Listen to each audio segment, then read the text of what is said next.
Welcome to Beats, Beds, and Browns. I'm Joe Skibby. I couldn't be happier to have Queenie La'Rouge here. King Queenie, we appreciate you coming out today. We're going to cut it up. We're going to talk about where you've been, where you're going, and what got you here, if you don't mind. So I appreciate your time, and with that, let's get started.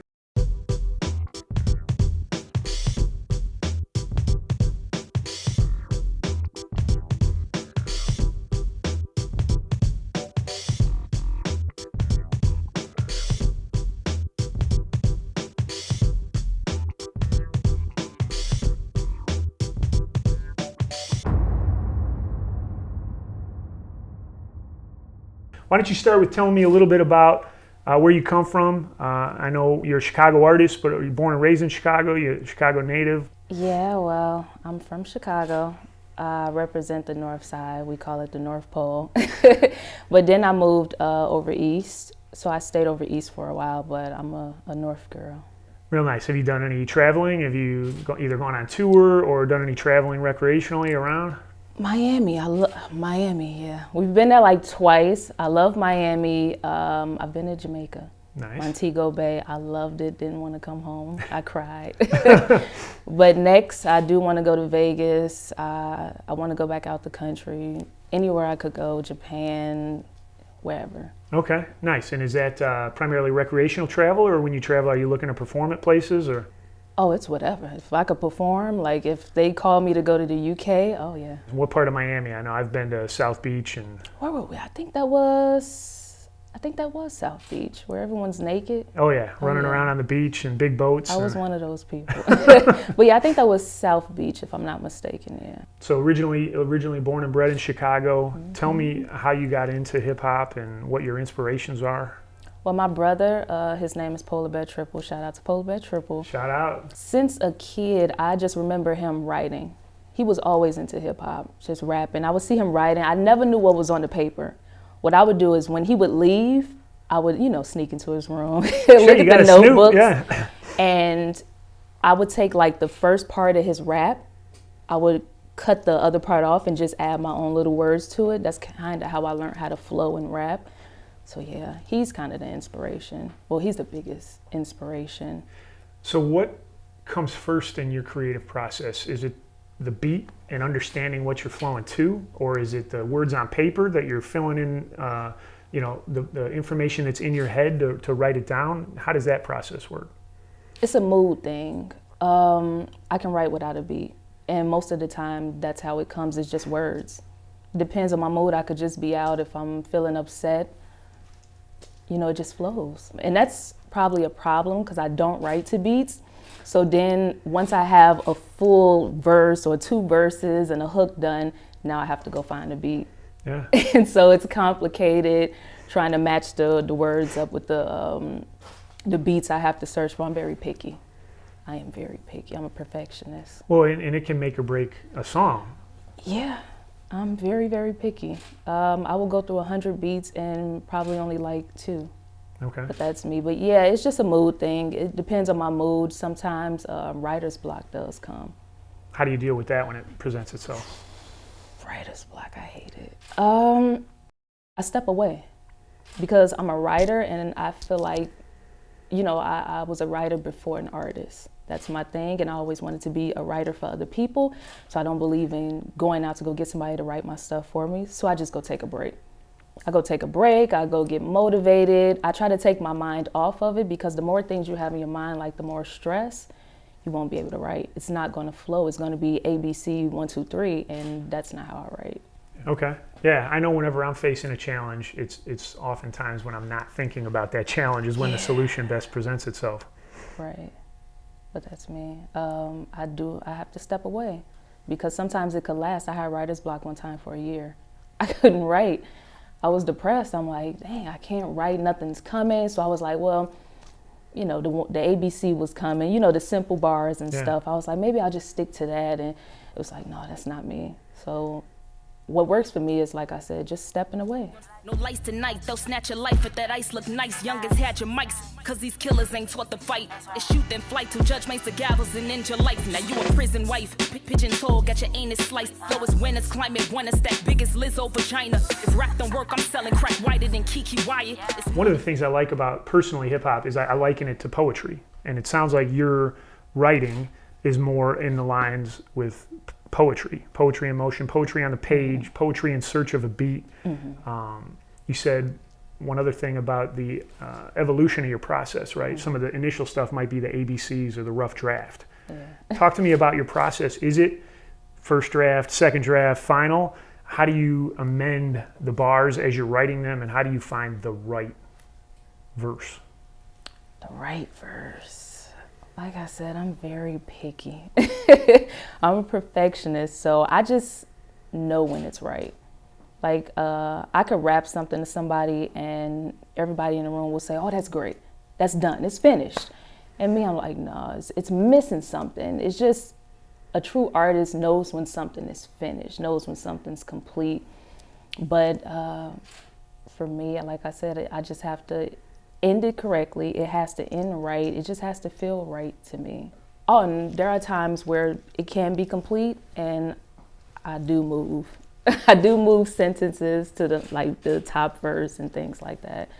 And I'm sure that's unique in the changes, but are you changing to fit a beat? Are you changing to fit a voice in your head? Are you changing to fit the theme of the song? I've had to do that before, where I had to change because of the beat. Because like I said, I don't write to beats. And I actually don't count my bars. I just learned how to count bars last year. So my first verse may have 16 bars, the second one 32. And then when I'm trying to find a beat, it's difficult because most beats, 16 bars, second verse, 16 bars. So now I have to remove stuff. And it was perfect to me. So now that I have to remove stuff, it takes me a long time, because now since I have to remove great parts, because everything is great to me, now I have to find a way to end it. So you feel that kind of the greatness that comes from you have to alter into the current format that's accepted. I think that's a nice transition into the independent artist angle and how you go about still being Queenie while trying to still fit in the game and understand what your role is there. I don't feel like I've made a Queenie song, I'm gonna be honest. Because like I said, I grew up listening to rock, pop, everything. I love all type of songs. I love Janis Joplin down to Jimi Hendrix. I love Marvin Gaye and Nirvana, Khalees. I love everything, but I feel like I haven't made that Queenie song. I haven't been able to be me, to be honest. Okay. Fully me in one track. I'm getting there, but I don't feel like I've been able to be fully Queenie. So I think, I did some research. I found out you used to be a boxer. Your bars are very aggressive. They come off. You're watching, and it's very confrontational. Yeah. Is that not Queenie? I don't know. Should I be putting my guard up, or what should I be worried about here? What's the real Queenie waiting to come out? The real Queenie. Whew. What is the real Queenie? Just a mix of genres. I would like to mix hip hop with rock. I would like to do hip hop and pop, hip hop and dance, just to mix genres, because I've been doing straight hip hop. I feel like I've been doing straight heavy hip hop to prove a point. Okay. I think I proved that point, that I'm a great lyricist. Without a doubt. I proved it. Absolutely. So now I feel like I can transition a bit and get more comfortable. I can do dance tracks, hip hop dance tracks. I can do all of that and feel comfortable because I proved my point. I do feel like I've held back. The aggressiveness, all of that's me. Yeah, I mean, like you said, you find moods that you write in. Yeah, that's me. So is there a catalog of written, unproduced tracks, or? I have hundreds of songs. That's all I do, right? I just write. I write for others as well. I get paid to write for other artists. But yeah, I have hundreds and hundreds of songs I haven't released. The main reason is because I was kind of nervous, because my fan base is hip hop. Yeah. My fan base is heavy hip hop. And I feel as though they would be, I don't know, I've always feel like I think about what others think of me too much. If they hear Queenie doing a club song, oh, she sold out. Oh, it's a problem. But what people don't understand is Queenie is all genres. And now I feel like I'm ready to kind of show everybody this is Queenie as well. You'll still get the lyrical Queenie, that's me, of course. Yeah. But I want you to get the fun Queenie as well. I don't just do that one sound, the heavy hitting, let's fight, or let's be angry, or let's just talk real deep and cry. I'm fun. So I feel like I'm ready. What does that process look like in terms of writing for others? Do they come and tell you, you know, I want this type of joint, I want this type of song, or are they selecting from your catalog? I believe they hit me up because they've probably heard what I can do, because I've shown through my freestyles that I can do different styles. I can do the club, I can sound like Megan, I can sound like Nicki, then I can go here and sound like Jadakiss. Liking everything I post, but low-key hoping I fail. I get a little props at last, they ain't liking that shit. A week later posting shots like I'm on slide of these chicks. See my pen is legit, sit vicious. Words cut them deep, they wanna rap, but better off sucking rappers for beats. You fat fucker, got cheddar biscuits all in your teeth. Some people hit me up and they have some requests and they're very specific. I had somebody hit me up and say, I want a song that sounds like Doja Cat's, I think it was Boss Bitch. And then they said, but you have to rap it like Iggy. And you have to have confidence like Nicki Minaj. This was a request. And it was over a dance beat. And he said, I want 2 verses, I want all of this. He was very specific. Is that easy for you to jump in and out of kind of mimicking other styles, having such a strong and defined style yourself? It's a challenge, but it was fun. Nice. Yeah, I did it. It's easy. Like, writing comes to me naturally. I just have to be in the mood. But like I said, it's a challenge because sometimes they come with these requests. I've had a guy that said, can you write for me in a male's perspective? It's an apology song. So can you write to this girl but rap it as if you're a man? So it's a challenge, but it's fun to me. And that's actually how I learn. So that's what's bettering my pen game, because I'm writing in such different styles, because they tell me, write like Nicki, write like this, write like that. But there could be a problem with that, because sometimes you are writing like this person, writing like that person, you kind of forget who you are for a second. Sure. And so that's why I have to step away and I have to go back and write a Queenie song.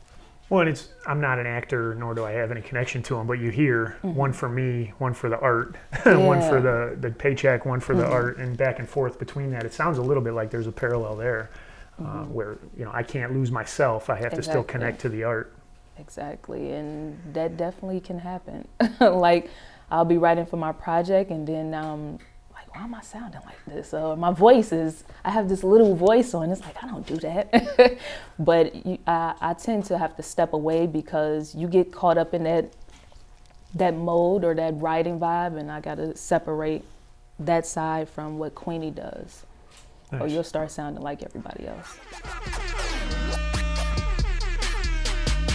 Like Cooper, like a Dubai too, reddish like Pyrus, the drippers on Bayou. I've been sick in the booth, get loose and drop loot and a go to the goose, no idea need to. Play the miss in the club, the crush the fuck up. I hear from the cut, the crusher, don't cook. Dick with the grudges, look, but don't touch a slave, and I strut the lust with no loot. I mean, it sounds like you may have excelled in academics in the writing fields and literature and English. Were you a good student when you were coming up? I loved reading. My mom always pushed me to read. We would always go to the library. Reading was important. We had a library in where we lived. Yeah. And every day she would say, pick up a book and read. You got to read for 2 hours today, 3 hours. And then my mom was the type, she would make me write a report on what I read. Okay. She would do this every week. You would have to pick a book, read it, and then by the end of the week, you would have to write a report on it. What happened in the book? How did it make you feel? But I've always excelled when it came to reading, language arts, writing. That was just my thing, my favorite subject. Were you more of a bookworm in school, or were you a jock, or were you an artist? I was a class clown, but I was a bookworm. Okay. I was always reading. Sometimes the teacher would pick like 2 students in the class to go read to the younger grades. Yeah. And they would do that a few times during the month, and I would always get picked. I love to educate myself. I feel that's what makes a good writer. Absolutely. You have to know how to read.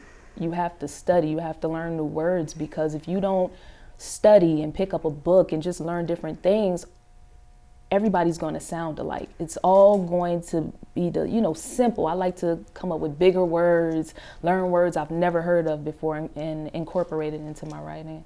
Yeah, well, you're doing a damn fine job. Thank you. We often ask the people we interview about success, and we don't look at it as a destination, but more of a journey. On the path to success, accomplished performer, more than 1,000 subscribers on YouTube, writing for other artists. Where are you on that spectrum, and where do you see yourself in 3 or 5 years? 3 to 5 years, more established, a way bigger fan base, traveling, on the big stages. I would love to be on the BET stage. I would love to just grace the bigger platforms. I would love to be on the TV screens. SNL. I would love to be on these TV shows, getting called to perform and just traveling. Like I said, just building my fan base, having a way bigger fan base. You mentioned the different genres of music that you listen to, Janis Joplin, Jimi Hendrix, Nirvana. Is there a particular artist or performer that you'd really love to collaborate with? Andre 3000, because he's so different. He's out the box. I don't think the group is still banded together, but I would say Yellow Card, Fifi Dobson. I love Fifi. That's one of my inspirations when it comes to rock. Nice. Missy Elliott. Okay. I have to work with Missy. Before it's over, I have to work with Missy. So we touched on the independent artist and being a female artist. That presents its own set of challenges. Can you talk about some of the hardships that you've gone through in establishing your name? And again, you can pass if you want to. The hardships of being a woman in the game? Yeah. Well, a lot of the times I don't get the same respect as the males. And it's crazy because it's gotten to a point where I actually had to have a lot of guys talk for me. When we go to a meeting, I would tell them, can you talk? Because they're going to look at me funny or they're not going to respect me. It's like the car dealer that talks to the husband instead of the wife. It's just kind of that male domination. Yeah, I would always have to bring guys to certain places to speak. Now I feel like I can speak for myself because I'm going to, earn my respect. Yeah. But it was at a time where if I walked into a room, business went out the door. They would immediately look me up and down. Or the conversation would be, oh, you're beautiful, or this and that. It would never stay on track. So it's like you walk into a room, immediately, it's no longer business for them. I come about business, I come about the money. That's just me, I'm a boss. Well, they weren't keeping it professional, right? Yeah, and that's the hard thing because I'm trying to be a boss about it. I want the same respect that you would give a Jay-Z if he was sitting in a room. If Jay was right here, I want that same respect. Jay comes focused on business. Queenie comes focused on business. Let's keep it business. You understand what I'm saying? Killer with the pencil, John Wick with ease. Sheesh. I leave your favorite rapper in the breeze. Sheesh. I never suck dick to succeed. Invest in the game, Wu-Tang with the cream. I see the throne, take the top, get a siege. No, I ain't really all that flashy, but more class than a double XL cover classy. I'ma go, ain't no person. I feel like now I'm finally getting that respect from a lot of people. Of course, I feel like it's always going to happen because people are always going to try you in the industry. Because they try a lot of people. So it's like, they're still going to try it. I understand, but now I know how to move. And if I'm not comfortable, I'm just not comfortable. I know how to get up and go. There's a lot, and what we've learned is that it's not personal. There's always somebody trying to get one over on somebody. Yeah. If somebody wants to have the better end, say they won the deal, it's not how do we both rise up. Right. And that's a common environment outside of performing as well. Talking about the business side, we talked about the challenges of being independent, challenges of being a female. It's a different ballgame out there now, right? We got streaming revenues, we got social media presence, the numerous stories about people selling out of their trunks. I mean, it's just evolved so much in the last 5 to 10 years. Right. How have you approached the marketing side of getting your name out there and selling tracks? These kids are growing up into this streaming side. I'm just now learning streaming. I'm still learning. They're so great with it. They're great with the TikToks, and they know how to market so well in this, generation. I'm still learning. I was doing music back in 2006, writing. There was no TikToks. I don't think streaming was, no. I don't remember streaming at that time. I mean, within the last 3 years, it's really exploded, yeah. Yeah, so things were different, and I've always been kind of stuck in my ways. I always feel like I don't have to move with the times, but now you kind of have to move with the times. So I'm still learning, but, you know, it's coming to me. There's some unicorns out there, right? There's the artist, there's the artist performer, there's the artist performer techie. I mean, it's the same thing for business owners. But now you can take everything into your own hands. Yeah. You really don't need a label. You have everything. You could put something online and it's in different countries just like that. You put something on Twitter, everybody's retweeting it. It just goes everywhere quicker now. You don't really need a label. You can become a millionaire by yourself. Talking about the Chicago scene, talking about the ability to self-launch, got Chance, Vic Mensa, Joey Perp. You have any thoughts on the Save Money, Save Life guys and how they've been able to build awareness in a brand outside of the U.S. even through streaming? Well, I do think Chance was signed to like an independent label at a certain point. Yeah. So he still had a bit of help. Got local, regional, then expanded. Yeah. And plus Chance came out in such a good time. You know, it was still, it was such a good time back then when Chance came out. I kind of wish that's when I kind of blew up instead of now. I'm competing with so many artists out now. So I'm competing with so many different people. Right. It seems like you throw up Chicago hip hop artist on Instagram and all of a sudden you're exposed to a global selection of people, you know, Chicago underground rap, etc. Just hashtags, you're able to locate these people. Obviously, selecting the talent from those folks is a little bit more challenging, but I feel like I'm in a bunch where, because a lot of Chicago artists, the world thinks Chicago is just drill music. I don't like drill. Right. And that's kind of a problem because being a Chicago artist, once they hear that, oh, you're from Chicago, oh, you do that type of music. It's like, no, I'm different. I love everything. I do, you know, hip hop. I'm very lyrical, and they just don't want to hear it because they automatically assume once you say you're a Chicago artist, you're drill. They don't want to hear it. So I feel like I'm just in a tiny bunch over here while everybody else is doing drill. I'm in this tiny bunch. And I feel like I don't get as much attention because they're more focused on the drill artists. They don't really care about the little lyricists over here. How do you break through that? How do I break Like I think you did the verse on the Gotti track, and that's kind of the social trends where you can jump in and flex your skills a little bit that way. I mean, that was phenomenal. Are there other ways that you've done that successfully? That's usually what I do because I can jump on any type of beat.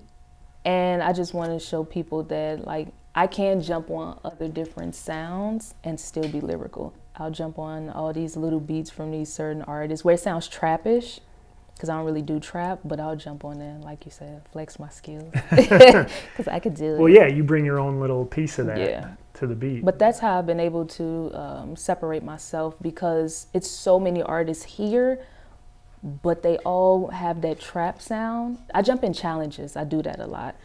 I'm in a challenge now with somebody named Mickey Fax. I jump in a lot of different challenges. So when they hear Chicago, they give me this look until I start rapping. Then when I start rapping, it's, oh, you different. Like, yeah. They not be impressed. I get impressed. Look at the way I finesse. Millions I'm trying to collect. When you in debt for whoever like down go collect. No bitches stop in my bag. You see the tags. You see the price when I bad. They bid it and really my fans. Vice from Japan. Get money wherever I live. Do you have a favorite album or favorite track from an album that you've released? Favorite, Quiet Storm with on Queen of Kings, which was released August 28th, 2020, RIP to Chadwick Boseman, because I believe he passed on that day. It was a track called Quiet Storm with my brother, Polar Bear Triple, and my mother was on there as well. Yeah. She was at the end. I made her do the voicemail. That was planned. I did that for a specific reason. But yeah, that was one of my favorite tracks because I have all of them on the track with me, and that's forever. Another favorite, The Reawakening. Just because I love the video so much, but The Reawakening was nice. I was able to flex my bars through the entire track. So far, those are my favorites. I haven't got a chance to release my favorites that I'm holding in a stash. So when's that dropping? You got an exclusive announcement here or what? Well, this year I do plan on releasing another project, and it's going to be a little different. It's still going to be lyrical, but I'm going to add some more elements. It's going to be some dance in there. So I'm just hoping everybody, you know, if you respect me as a lyricist and you respect Queenie La'Rouge as the artist, just understand I do have other sides to me. You're going to get the hip-hop Queenie and you're going to get the dance Queenie. So I just hope they're happy with what I release, because the next one is probably going to be a club song. You brought up Polar Bear Triple. We're going to be interviewing him for season 2 as well. That may have been, the reawakening may have been how we came across both of you as we were searching, and both such a distinct sound. When working together or in your career, do you guys collaborate often, or is it a rare occurrence? It's rare. It's really rare because we're both introverts and we stay to ourselves. I can't write with anybody else. Okay. I write solo. And he's the same way, like, we do. Hold up in the office, writing away. We have to be by ourselves, separate. But I've worked with him. I haven't worked with him a lot. Now that I'm thinking about it, we actually have some unreleased tracks that we've done in the past. I do plan on releasing it on a tape. You know, even though it's old, I still, you know, want to show the progress and that we do sound different. Because a lot of people I know in their minds, they probably believe that he writes all my music just because he's my brother. And I didn't even know until you mentioned it. Yeah, that's what, you know, because he's my brother, people automatically, he writes that. Because I seen it in his comments. So he posted one of my songs and someone said, "Did you write that?" Like, we don't even sound alike. Usually you hear someone's pen in somebody's song, but no, you hear Queenie La'Rouge on every track. Absolutely. But we don't have that many songs, but we do plan on working together. Mom was a one-off, or is Mom on multiple? No, Mom was just on that one. I did that because once everybody's long gone, dead and gone, at least I have something to remember them. I have their voice on the track. So that's why I did that. That was planned. What's coming up this summer? Well, I actually have a surprise. By the end of this month, I'm going to be traveling. So I'm going to be traveling. I got called by somebody I have been trying to reach for years. And they finally, you know, reached out to me. So it's a surprise. It's something big. Okay.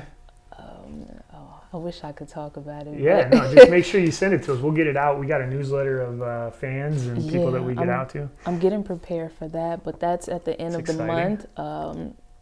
But yeah, I'm going to be able to be on a bigger platform and showcase my skills. But yeah, I'm supposed to be doing a couple shows. I'm going to be opening for a few artists. Me and my manager have been talking, Wesley Cochran.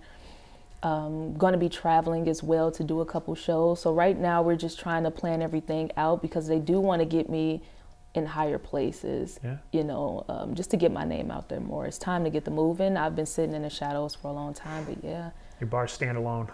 You deserve that bigger stage. Thank you. They really do.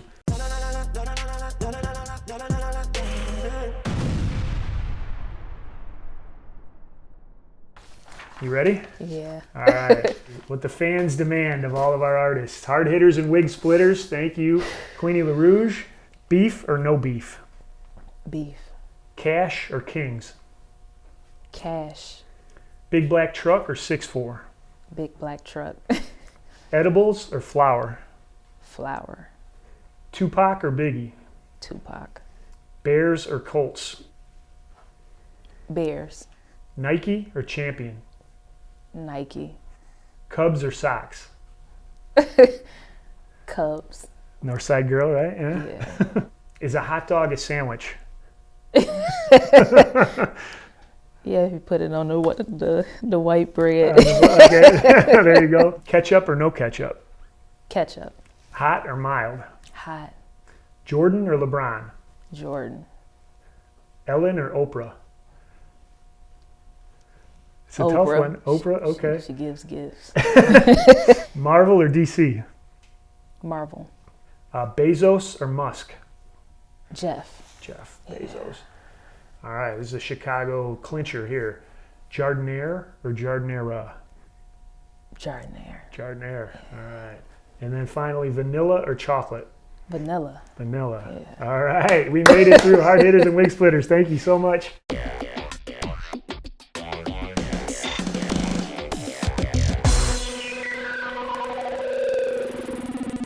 All right, so now we're going to do one gotta go. Okay. So famous trios, and you got one has to go. Phone, keys, or wallet? Keys. Belle, Biv, DeVoe? Biv. Biv. Hi, Michael. See ya. Mo, Larry, and Curly?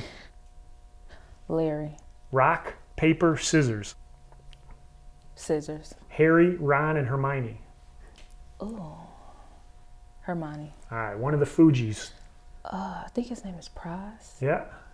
Lauren, Wyclef. I'm so sorry. No, that's good. Bacon, lettuce, and tomato. Lettuce. All right, Luke, Leia, and Han for our Star Wars fans out there. Leia. All right, we had vanilla earlier. Now we got chocolate, vanilla, or strawberry. Chocolate. Faith, hope, or charity. Cherry. Facebook, Instagram, or TikTok? TikTok. All right, we made it through. One's got to go.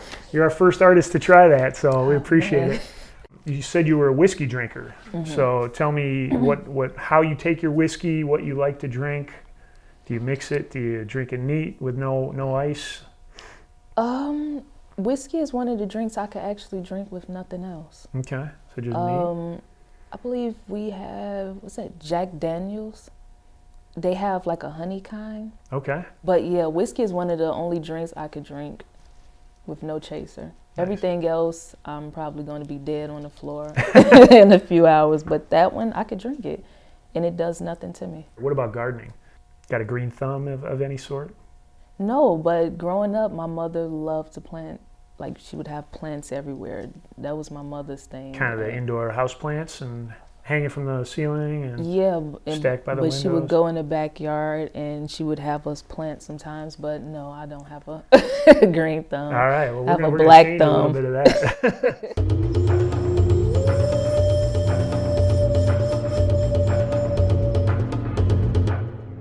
All right, we're picking your poison today. We're going to transplant some zinnia seeds to an admitted black thumb, Queenie La'Rouge. Here's some gloves so you don't get your hands dirty. These are going to turn into some beautiful flowers, and then the seeds that come off the top you can actually plant next year, assuming that you don't kill them, Queenie. We're going to hope to keep these alive with probably every 2 or 3 day waterings.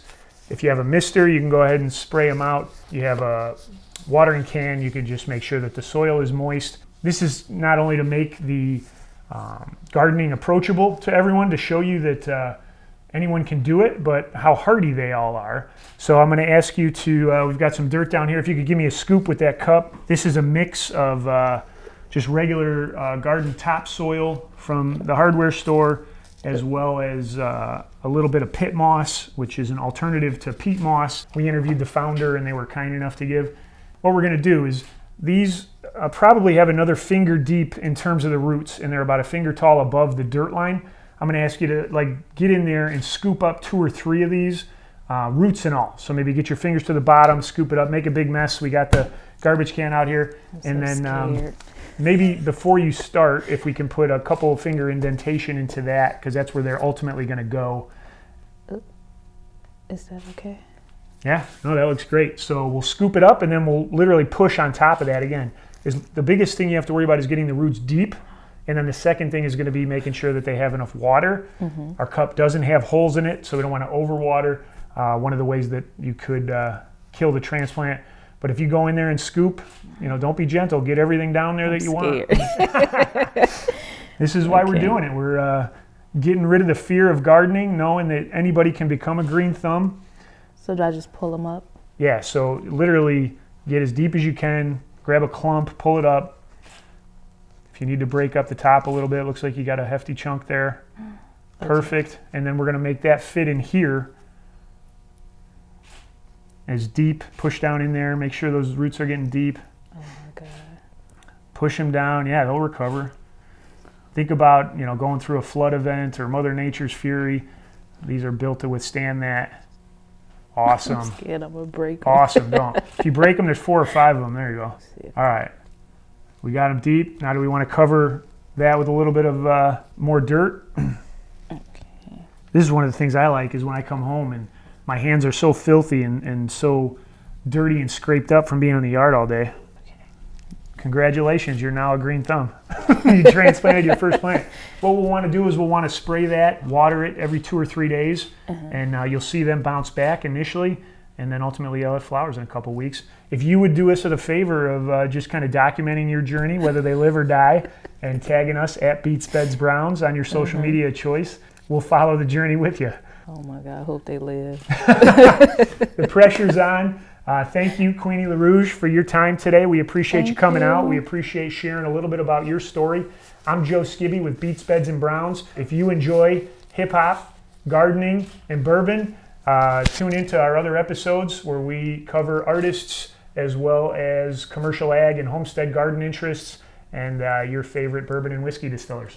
Thanks, guys.